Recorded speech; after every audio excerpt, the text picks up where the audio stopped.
بسم اللہ الرحمن الرحیم۔ سوال یہ ہے کہ شرعی رقیہ کیا ہوتا ہے؟ What is the Islamic format of Ruqaiya?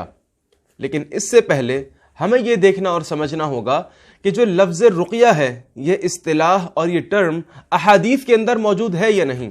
آئیے دیکھتے ہیں۔ بخاری کے اندر روایت ہے کہ صحابہ کا ایک ڈیلیگیشن ایک گاؤں سے گزر رہا تھا۔ گاؤں میں سے کچھ لوگوں نے دیکھا کہ صحابہ گزر رہے ہیں، وہ ان کے پاس آئے اینڈ دے آسکڈ ہل منکم راقن، کیا آپ میں سے کوئی رقیہ کرنے والا ہے؟ ایک صحابی رسول آگے بڑھے اور جا کر جو ان کا مریض تھا ان کے اوپر دم کر دیا۔ حدیث میں آتا ہے فرقاہ بفاتحۃ الکتاب، انہوں نے سورۃ الفاتحہ کا رقیہ اس پیشنٹ کے اوپر کر دیا۔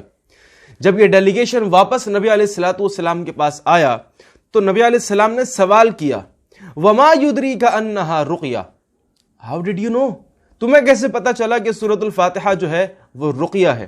معلوم یہ چلا یہ لفظ رقیہ کی جو اصطلاح ہے یہ بڑی عام تھی نبی علیہ السلام کے زمانے میں بھی۔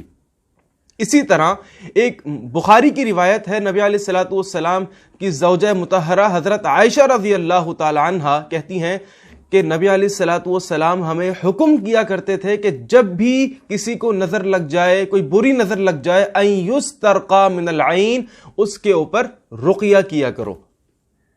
تو یہاں تک تو بات واضح اور کلیئر ہو گئی ہے کہ جو لفظ رقیہ ہے یہ قرآن و سنت کے اندر موجود ہے۔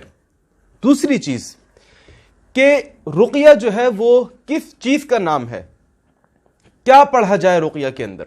کیا پڑھ کر پیشنٹ کے اوپر پھونکا جائے اور دم کیا جائے؟ دیکھیں جی، رقیہ کے دو پورشنز ہوتے ہیں۔ ایک پورشن کے اندر قرآنک ورسز ہوتی ہیں جو آیات کریمہ ہیں قرآن مجید کی، پہلے پورشن کے اندر وہ ہوتی ہیں۔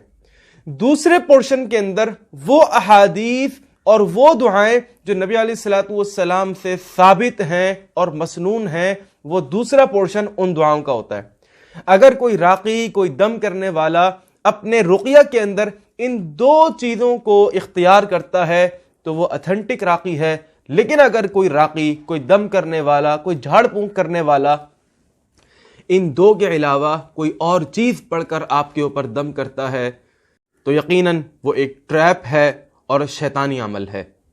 اگر آپ دنیا کے کسی بھی شہر کے اندر موجود ہیں، کسی بھی ملک کے اندر، کسی بھی جگہ کے اوپر آپ موجود ہیں اور آپ رقیہ کروانا چاہتے ہیں، رقیہ کی سروسز حاصل کرنا چاہتے ہیں، تو آپ بلا جھجک ہمیں اس نمبر کے اوپر کانٹیکٹ کر سکتے ہیں اور آن لائن سیشن آپ انشاءاللہ اللہ کی توفیق سے لے سکتے ہیں۔ اپنا بہت خیال رکھیے گا۔